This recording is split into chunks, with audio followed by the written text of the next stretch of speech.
সকলোকে মোৰ চেনেলৰ অন্য এটা ভিডিঅ'লৈ স্বাগতম জনাইছোঁ। ভাওনা অসমীয়া সংস্কৃতিৰ এক অপৰিহাৰ্য অংগ।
কাৰণ গৰ্ভদাৰ ক্ষেত্ৰীয় দিনে অন্য শিক্ষা আৰম্ভ কৰে আচাৰ্য বলে তথাপি মই এই দেখুন মনতি থাকে চাই ভাবি গুৰুত্ব ঈশ্বৰৰ পৰা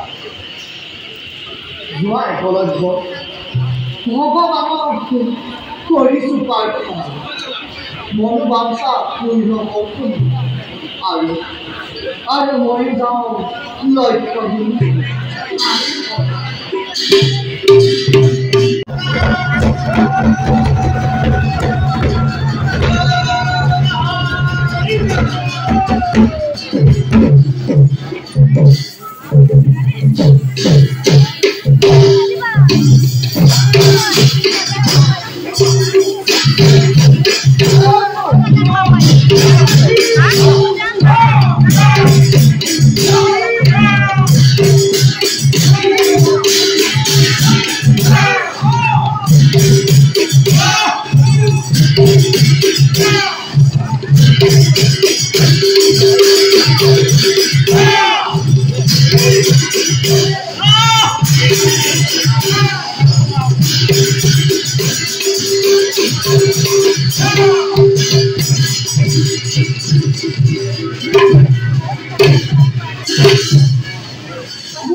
একৈশ বাৰ পৃথিবী পদহীন কৰি